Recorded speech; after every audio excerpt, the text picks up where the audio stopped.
Olá pessoas, vamos para mais uma aula. Como a gente fala, né, em todos os vídeos, procure um lugar calmo, um lugar silencioso para vocês conseguirem se concentrar melhor, tá bom? É importante que vocês tenham um lugar de estudo, né, que tenha um material perto de vocês, o livro didático, o estojo, o caderno, enfim. Façam as anotações de vocês, tá? Inclusive anotem algumas dúvidas que forem surgindo também, tá bom? Enfim, a aula de geografia de hoje é sobre aspectos físicos do Japão, tá bom? Então a gente já estudou a Ásia de maneira geral, né? Estudamos a China e a Índia, né? E damos uma ênfase no aspecto mais econômico, né? Em relação ao cenário mundial, né? O cenário econômico mundial. E agora a gente vai começar a estudar o Japão, tá bom? Só que aí a gente vai começar pelos aspectos físicos do Japão, né? Porque ele tem algumas características assim peculiares, né, em relação aos outros, tá bom? E depois a gente vai estudar os aspectos humanos, né, que a gente diz, seria a população, a economia, enfim, tá bom? Então vamos começar, né? Tá aqui o mapa, né, do Japão, o mapa político. A gente consegue ver que o Japão, ele é como se fosse uma ilha, na verdade, né? Uma terra que está emersa aqui no oceano, né? Então ele até tem ali alguns países perto dele, mas ele não faz fronteira com esses países. Então é como se ele fosse um grande arquipélago, na verdade, né? Que é um conjunto de ilhas que formaria o Japão. E aí a gente tem marcado nesse quadradinho vermelho, né, Tóquio, que seria a capital do Japão, e a gente consegue identificar essas ilhas, né? Mais precisamente, 4 ilhas, ó. Lá em cima a gente tem uma ilha, né? A gente poderia dizer que essa outra parte subdivide em duas, e aqui embaixo a gente também teria uma outra ilha. Então é como se o Japão fosse formado por ilhas, tá bom? Por grandes ilhas, tá? Então a gente poderia dizer que o Japão é um arquipélago, ok? E ele está ali, né, no Oceano Pacífico. A gente tem ali essa região que seria o Mar do Japão, na verdade, né? Enfim, então vamos começar, né? Em relação à localização, que eu já tinha falado, né? O Japão é um país insular do Extremo Oriente, né? Quando a gente estudou a Ásia, a gente subdividiu a Ásia Setentrional, Ásia Meridional, Oriente Médio, enfim, Ásia Central. E a gente estudou a parte do Extremo Oriente, né? Que é a região mais ao leste, que é onde está a China, por exemplo, né? E o Japão, enfim. Então ele é um país que está no Extremo Oriente, né? Tá lá na pontinha do leste, né? É o país que está mais ao leste. E ele é um país insular. O que significa país insular? Quer dizer que ele é um país que a gente pode dizer que ele é um arquipélago. Toda vez que vocês escutarem essa palavra insular, lembrem de ilhas, tá bom? Insular quer dizer ilhas, tá? Enfim, então o Japão, ele é um país que é formado por ilhas, tá bom? Formado por um arquipélago situado ao largo da costa nordeste da Ásia, na região mais ao leste, ok? 4 grandes ilhas, né, que a gente pode nomear, seria Honshu, né, Shikoku, Kyushu e Hokkaido, né, que a gente pode identificar aqui, ó. Esse Hokkaido tá aqui em cima, Honshu, aí tem aqui a Shikoku mais abaixo e a Kyushu, né, que eu tinha falado. Então, no começo a gente tem essa aqui, essa grande parte do meio a gente pode subdividir em duas, tá? Essa aqui, a Honshu, enfim, e a outra é mais embaixo. E essa pontinha aqui lá embaixo a gente chama de outra ilha, tá bom? Pra ficar melhor, né? Então, pra gente visualizar melhor, a gente diz que o Japão tem 4 ilhas, tá bom? Não importa de vocês, assim, decorarem esses nomes, são nomes que pra gente é um pouquinho estranhos, né? Mas é importante vocês saberem isso, que o Japão é um país insular e é formado por 4 grandes ilhas, ok? A maior parte das ilhas é montanhosa, né, com muitos vulcões, ou seja, o relevo do Japão ele é basicamente montanhoso, né, formado por muitas montanhas e também de vulcões, né, tem muito vulcão, uma área vulcânica muito grande. E é localizado em uma região de grande atividade tectônica, né, o chamado Círculo de Fogo do Pacífico, que é uma região que tem contato de placas tectônicas, né, e por ter esse contato de placas, incluindo zonas de convergência, zonas de divergência, enfim.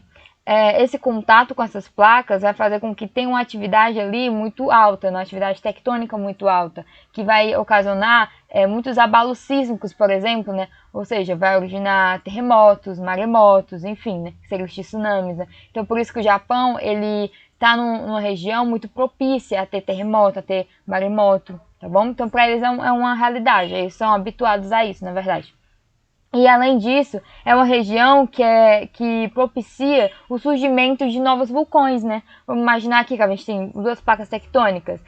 Abaixo dessa crosta, né? Abaixo da litosfera tem o quê? Tem um manto, né? Tem a astenosfera, enfim. que se por qualquer motivo ela soerguer, esse material aqui, né, vai sair em forma de larva, né, que seria o que o vulcão faz, tá bom? Então, o que é um vulcão, basicamente? Nada mais, nada menos do que a passagem, né, por esse manto sair, né, em contato com a superfície, tá bom? Enfim, então aqui uma imagem para a gente conseguir visualizar melhor, tá? Aqui seria o Japão, né? E aqui a gente tem essas placas, ó. Né? Até dá pra gente visualizar esse contato das placas. Então, por exemplo, aqui tem uma placa subindo e outra placa descendo, enfim. Aí aqui a gente tem outra placa também, né? Ó, então, essa movimentação das placas faz com que tenha choques de placas o tempo inteiro. E esse choque vai originar os terremotos, tá bom?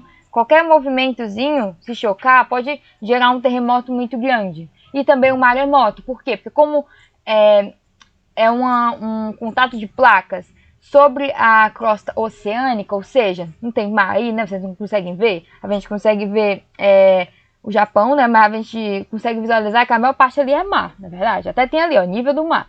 Então, se isso acontecer abaixo do mar, né, vai gerar os maremotos, né? Se acontecer um abalo sísmico, que ele vai... as ondas elas vão repercutir pelo mar, né? E vai formar as ondas do mar cada vez maior, que vai gerar os maremotos, enfim, bom? Então a gente consegue visualizar que é uma zona que está tendo um choque de placas o tempo inteiro, né? E são várias placas, ó, a placa eurasiana, né? A gente tem a Filipinas, a do Pacífico e a norte-americana. Então são 4 placas tectônicas. Também é importante vocês saberem isso, tá bom? Enfim. E aqui até mostra, né, as fendas entre as placas, ou seja, o local que a gente consegue visualizar, né, onde uma placa começa, onde a outra termina. E essas regiões de fendas são as regiões que vai surgir vulcões, por exemplo, né, que vai permitir que o material que está lá embaixo, ele consiga subir, tá bom? Enfim, até tá mostrando ali, ó, epicentro do terremoto. O que seria o epicentro do terremoto? É o local onde o terremoto vai ser maior, né? Então, por exemplo, se eu tenho uma fenda aqui embaixo, se acontece qualquer movimento, isso vai gerar um abalo sísmico que vai repercutir, né, para a superfície. E quando chegar na superfície, vai ter um alcance muito maior, né? Ou seja, vai ter um poder devastador muito maior, que é o que a gente vai chamar de epicentro, né? O local onde isso acontece, tá bom? Enfim. Em relação ao relevo, como eu já estava pontuando aqui, né? Essas condições naturais, né, que eu tinha falado, favorecem a predominância de um relevo marcado por inúmeras serras, morros, cadeias montanhosas, né? Ou seja, só relevos com altitude muito elevada, né?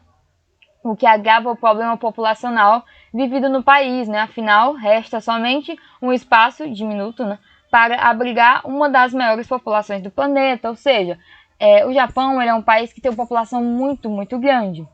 E é um país pequeno, né? A gente acabou de ver, é um país pequeno, formado por ilhas, né? Tem até ali uma região que não se encontra, né? As ilhas estão perto, mas elas não têm contato.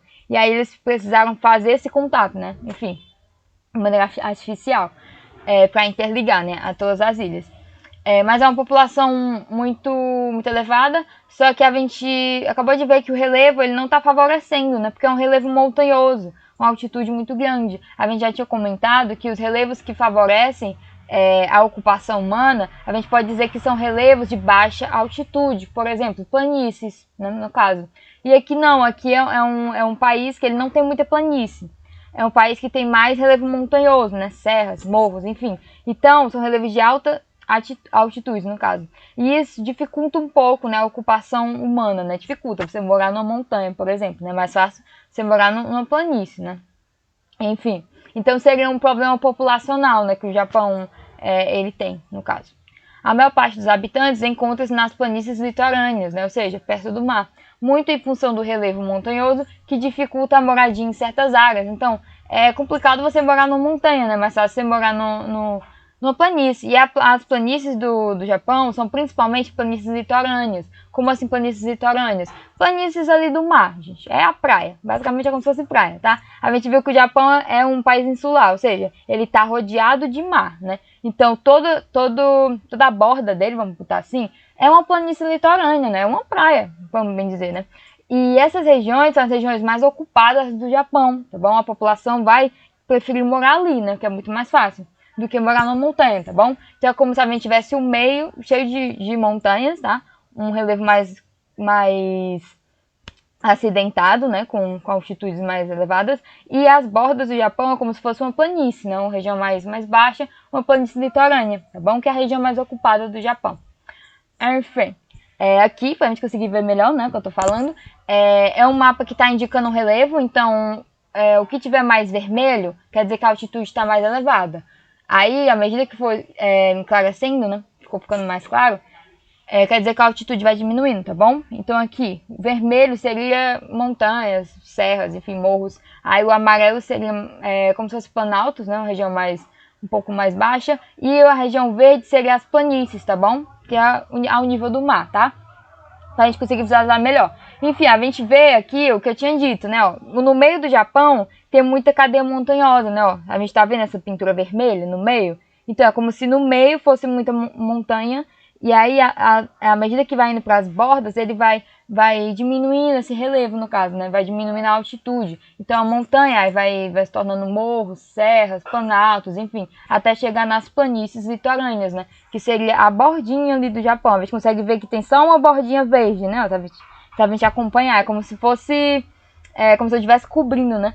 O desenho. Então, a gente vê que a planície é muito pouca. É realmente só na região do litoral, tá bom? Que é a região de praia, tá? Enfim, em relação ao clima, o clima do Japão é do tipo temperado, frio, né? Ao norte, né? Mais ao norte, ou seja, essa região dessa ilhazinha aqui, né? Em cima, em função das massas de ar advindas da Sibéria, né? E das influências das monções de inverno. Então, a gente já tinha falado do clima de monções, né? O clima monsônico na Ásia. E a gente também já estudou alguns aspectos gerais sobre a Ásia, né? E a gente viu que tem a Sibéria, né? A Sibéria, que está logo ali acima do Japão, no caso, né? Mais ali para a China e para a Rússia. A gente consegue ver aqui no mapa que tem a China e a Rússia ali logo do lado, né? E mais abaixo tem as Coreias, né? A Coreia do Norte e a Coreia do Sul. Enfim, o que é importante saber? Que mais para lá, no caso, mais para lá, tá a Sibéria, né? E a Sibéria a gente sabe que é um ambiente frio, né? E da Sibéria tá vindo massas de ar frias, né? Porque é um ambiente frio. Então essas massas de ar elas vão chegar no Japão. E por isso vai fazer com que o clima deles seja mais frio, tá bom? Além disso, a gente tem a influência do relevo. A influência do clima de monções, né? Ou seja, das massas monçônicas, que afeta também a Índia, né? Que a gente já tinha visto, e a China também, tá bom? Enfim. Em sua parte mais central, o clima é temperado oceânico, ou seja, é o clima temperado, né? Tem 4 estações definidas, que nem o outro, só que a diferença é que o outro era mais frio e aqui vai ser mais úmido, né? Porque tem uma influência do mar, né? Que a gente diz que é uma maritimidade, tá bom? Tem a influência do mar, então vai ser mais úmido, vai chover mais, enfim, tá bom? Com temperaturas mais quentes no verão e mais amenas durante o inverno, né? Por quê? Porque toda vez que tiver o mar, gente, toda vez que o mar influenciar no clima, ele vai fazer com que a variação térmica seja menor, tá bom? Então a gente não vai ter temperaturas muito bruscas, tá? Porque, por exemplo, se a temperatura é um pouquinho mais quente no verão, por conta do oceano, vai ser mais amena durante o inverno, né? Ou seja, não vai ter uma variedade muito brusca, tá? Tipo assim, muito quente, depois muito frio. Não, tá bom? Vai ser mais equilibrado, tá bom? Ao sul, o clima é subtropical, né? Em virtude das monções de verão, né? De novo, as monções, né? No caso, fazendo o papel delas, né? No caso, no sul, tá bom? Então a gente poderia dividir entre clima mais ao norte, né? Que é mais frio. O do meio aqui, que seria mais úmido, né? Que seria um clima temperado oceânico, né? E mais ao sul a gente pode dizer que é um subtropical, tá bom? Enfim, em todas essas áreas, inúmeras correntes marinhas exercem influência, né, sobre as composições atmosféricas. Que a gente sabe que além das massas de ar que estão circulando na atmosfera, a gente tem a influência das correntes marítimas. Então o mar, ele também tem as massas de ar dele, né? Vamos botar assim. E essas correntes podem ser quentes ou podem ser frias. E como o Japão é um país que está no meio do mar, basicamente, ele vai sofrer essa influência, tá bom? Das correntes marítimas. Perfeito. Aqui um mapazinho pra gente entender melhor, tá bom? Aqui seria o Japão, né? Eu tenho 2 mapas aqui. Um deles está mostrando isso, mostrando a quantidade de chuvas anuais. E as monções, no caso, não. As monções da China, da Rússia, né? Monções de inverno, ou seja, a massa de ar fria, chegando no Japão, né? Percebam que ela vai mais pro norte, né? Principalmente vindo da Rússia, vai mais pro norte. E aí a gente tem monções de verão, no caso, né? Vindo mais ao sul, né? E, enfim, né? Chegando ali na parte mais do sul. E, enfim, a gente tem também a influência das correntes, né, marítimas, ou seja, tem correntes quentes e tem correntes frias, enfim, né? A gente consegue visualizar isso, que ele é um país que tem influência ali, né? Tanto das massas de ar como das correntes, tá bom? E aqui eu tenho outro mapa que está mostrando o clima, né? Enfim, o clima ele segue a mesma lógica das correntes e das massas de ar, né? A gente vê aqui, né, que é um clima mais frio ao norte, aí mais no meio é um temperado oceânico, né? Tem mais a influência do oceano em si, enfim. E o mais ao sul seria o subtropical, tá bom? Agora, para finalizar, né, só um exercíciozinho, né, para a gente conseguir fixar melhor. A posição geográfica do Japão permite-nos inferir que a. Seus climas devem ser frios em razão da proximidade geográfica com a Rússia. B. Sua posição latitudinal, semelhante à do Brasil, explica os climas quentes encontrados ao sul. C. A influência marítima é constante por causa da distribuição territorial da ilha, disposta no sentido norte-sul. Apresenta um litoral estreito, facilmente atingido por ventos marinhos. Tá certo, gente, isso aqui tá corretíssimo. E a D, apenas os ventos polares que agem pelo norte são capazes de alterar o clima da ilha. Já são muito frios. Não, né? A gente viu que ele está sob influência de vários aspectos, não só do norte, do sul, das laterais, correntes, monções, tá bom? Enfim, por que o C está correto, né? Porque ele resumiu o que eu disse no caso, né? Ó, a influência marítima é constante, né? Realmente, a influência é grande, porque é um país que está no meio do mar, tem mar por todo lado, né? Tem água em todo lugar, então está sob influência da água muito grande, beleza? Por causa da distribuição territorial da ilha, né? Porque o Japão é um país mais estreito, né? Como se alguém tivesse apertado ele, né? Então, como ele é estreito, o litoral dele é estreito, né? Então, ele vai sofrer mais facilmente a influência, né? Dos ventos marinhos. Chega vento de um lado, chega vento do outro. E ele é bem pouquinho, né? Então, ele vai ser influenciado, tá bom? Enfim, ó, eles postam no sentido norte e sul, né? Quando a gente avalia o território dele, a gente percebe que ele é mais puxado assim pro norte e pro sul, né? E não pras laterais, tá bom? Enfim, espero que vocês tenham entendido. Foi bem curtinho, né? Foi bem simples. Você pode começar a estudar o Japão, tá bom? Se vocês tiverem dúvidas, vocês podem rever essa aula, né, no canal da escola e as outras aulas também. Acessem o site da escola para vocês terem acesso ao conteúdo que está lá. E a agenda digital de vocês, tá bom? Para vocês fazerem os exercícios. E até a próxima aula.